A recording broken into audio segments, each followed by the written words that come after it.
안녕하세요. 이번 시간에는 이제 고려 문화 두 번째 시간입니다. 그래서 이번 시간에 도교, 풍수지리사상, 교육, 과거시험, 금속활자, 건축 요거에 대해서 보도록 하겠습니다. 먼저 도교하고 풍수지리사상인데요. 지난 시간에 불교 했죠. 불교도 있었지만 당시에 이제 도교도 좀 중요하게 여겼다라는 건데, 도교는 중국의 춘추시대의 도가사상이라는 데서 비롯이 돼서 이제 종교로 발전을 했어요. 그래서 뭐 중림치련이라든지 이런 이미지가 이제 떠오르는 그런 종교고, 산에 들어가서 이제 시 쓰고 술 마시고 이렇게 유유자적 흘러가는 대로, 자연 흘러가는 대로 이런 게 이제 도교예요. 이제 도교를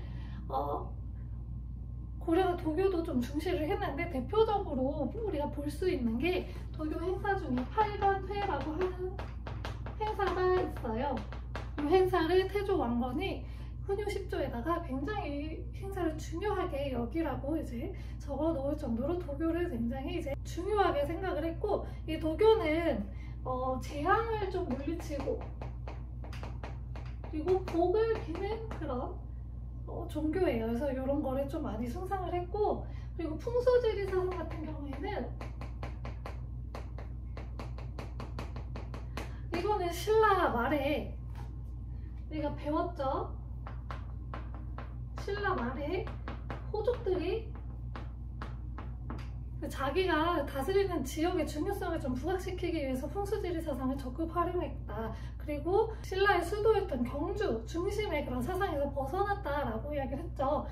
고려를 세운 세력이 호족이기 때문에 이 풍수지리사상도 고려에 그대로 가지고 와서 굉장히 중요한 사상이 되었고요. 그래서 이 풍수지리는 도참사상하고 연결이 좀 됐어요. 도참사상은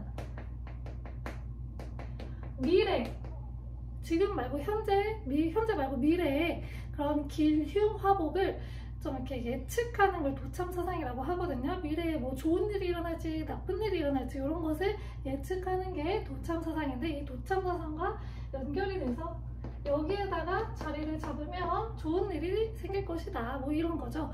그래서 그런 거 있었고요. 땅의 모습을 보면서 땅의 위치, 땅의 모습으로 이제 이 지역이 좋은 지역이다, 안 좋은 지역이다 라는 게 있어요. 그래서 이 풍수지리사상을 이용한 게 서경길지설이 있었고, 묘청의 서경천도 운동이 요 서경길지설, 풍수지리의 서경길지설을 이용했었고, 나중에 가면은 남경길지설까지 나와요. 그래서 남경은 한양이에요. 한양. 그래서 나중에 조선시대에 수도를 한양으로 삼는데 이 남경길지설이 좀 크게 영향을 끼쳤습니다. 자, 다음은 교육으로 넘어가는데, 어느 나라나 이제 국가에서 주도해서 교육을 시키는 공교육기관이 존재를 해요. 그게 이제 고려는 국자감이라고 하는 곳이고요. 이게 공교육기관이에요. 그리고 이건 이제 수도에 만들었던 거고, 지방의 향교라고 하는 또 학교도 만들어졌어요. 그리고 현재 우리 여러분들 뭐 학교도 다니지만 학원 다니는 친구들도 굉장히 많죠. 이 당시에도 사학이 있었어요.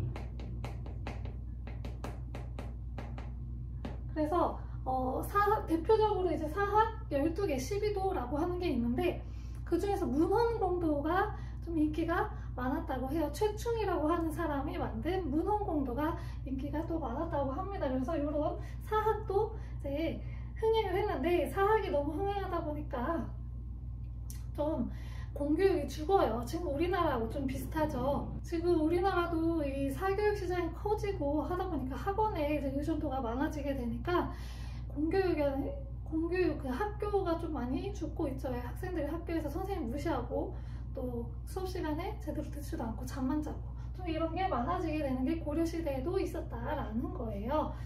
이 정도까지는 아니겠지만 공교육이 죽고 이제 사학으로 많이 몰리게 되니까 나라에서는 이 공교육을 또 살리기 위해서 여러 가지 정책도 합니다. 그런 것도 있었고요.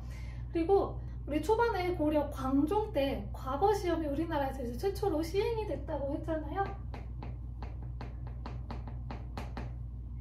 과거 시험에 어떤 과목들이 있었는지를 한번 보도록 할게요. 기본적으로 문과가 있었고요. 문과는 문인들을 뽑는 거죠. 그냥 기본적으로 나랏일 하는 사람들이라고 생각하면 돼요, 중앙에서. 그리고 잡과, 이거는 기술직들. 그리고 나머지 하나는 조선시대랑은 좀 달라요. 조선시대 가면은 할 거지만 조선시대랑은 다르게 승과가 있었습니다. 승과는 스님들을 뽑는 과거 과목입니다. 그래서 이제 고려는 지난번에도 이야기했지만 불교를 나라 차원에서 지원을 하고 과거 시험까지 이제 승과까지 있을 정도로 나라에서 불교를 굉장히 많이 지원하고 국가적 차원에서 아예 만들어줬다라고 하는 겁니다. 그리고 특이하게 음서라고 하는 제도가 있었어요. 보통은 과거 시험을 통해서 관직에 나아가지만 과거 시험에 계속 떨어져요. 근데 우리 집안 대대로 계속 관직에 나아는 가야 해. 근데 얘가 과거 시험은 계속 떨어져. 그러면 이제 5품 이상,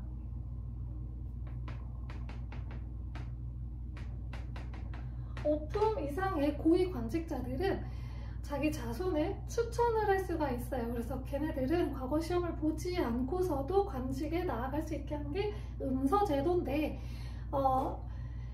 음서제도를 사용은 하긴 했지만 음서로 통해서 이제 관직에 나아가면 굉장히 부끄러운 일이었대요. 그래서 음서로 관직에 나아갔어도 공부를 열심히 해서 과거 시험을 다시 봐서 과거 시험으로 다시 관직에 나아가는 경우도 꽤 많았다고 합니다. 그래서 이 과거 시험이 내가 진짜 공부 열심히 하고 똑똑한 사람이라는 걸 보여줄 수 있는 하나의 수단이었던 거죠. 그래서 음서보다는 과거 시험을 더 선호했다고 합니다. 그래서 이런 게 있었고, 그다음에 이제 금속활자로는 뭐가 있냐면, 지금은 이제 프린트를 해가지고 여러 장 복사를 할 수 있지만 당시에는 프린트 기계가 없잖아요. 그래서 금속에다가 글자를 새겨요. 그래서 그거에다 계속 종이를 갖다가 이렇게 찍는 거예요. 복사를 하는 그 금속 활자인데, 그게 현존 그 금속 활자 본이라고 해요. 그게 뜬 거, 책 있죠?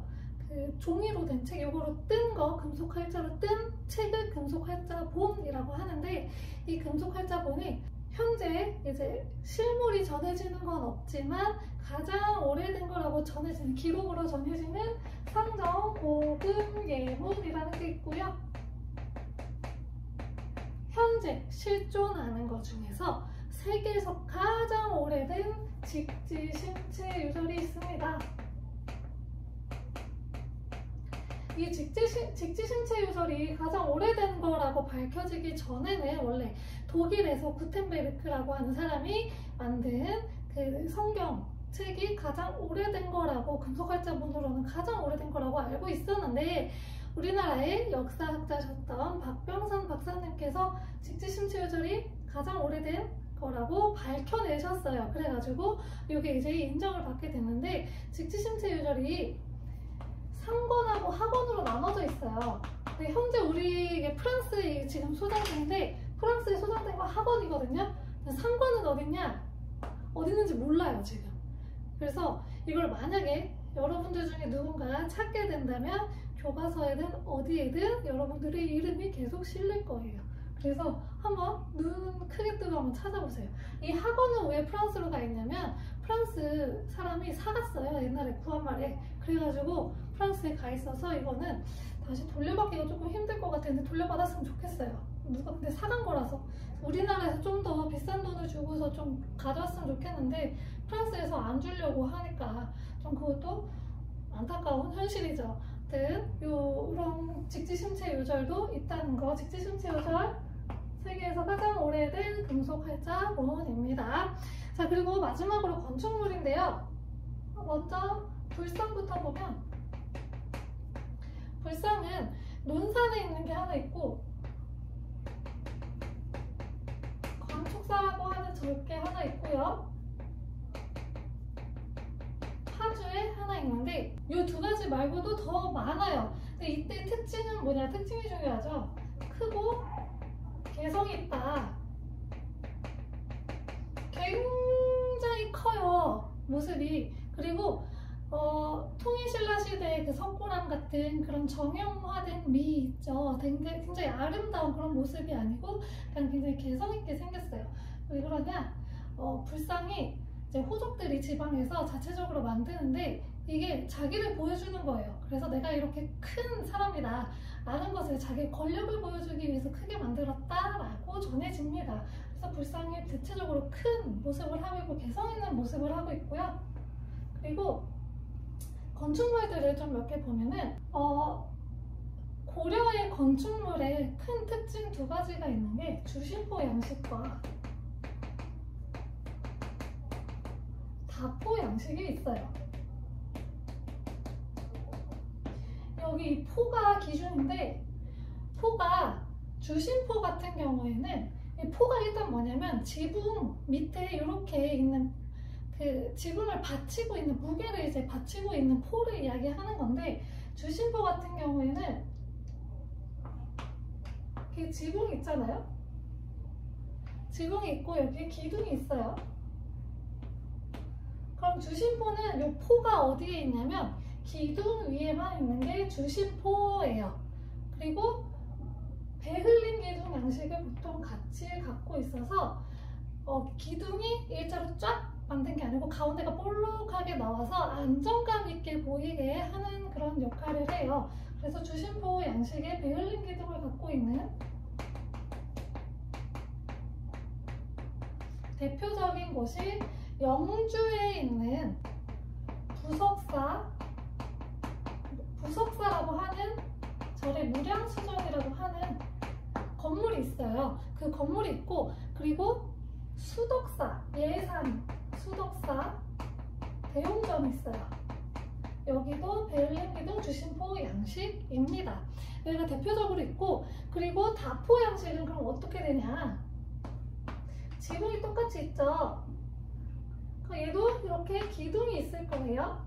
근데 얘는 포가 기둥 위에만 있는 게 아니고 전체적으로 다 포가 있는 게 다포 양식이에요. 그래서 요거는 이제 무게를 분산하는 건데 어디에 있냐 대표적으로 성불사 옹진전의 양식이 대표적으로 다포 양식의 건물이라고 합니다. 그래서 이 두 개 주심포 양식, 다포 양식은 고려의 건축물에서 좀 대표적으로 우리가 이렇게 나눠서 볼 수 있는 그런 양식들이에요.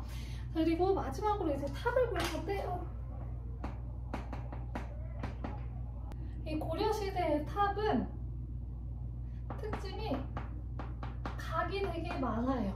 이렇게 네모나게 만드는 게 아니고 막 육각형, 팔각형 이런 각이 되게 많고 그리고 층이 되게 많아요. 신라시대의 탑은 3층, 5층 이런 식이었다면 이 고려시대에는 더 많아요. 7층 막 이래요. 그래서 탑이 10층짜리도 있고 그래서 월정사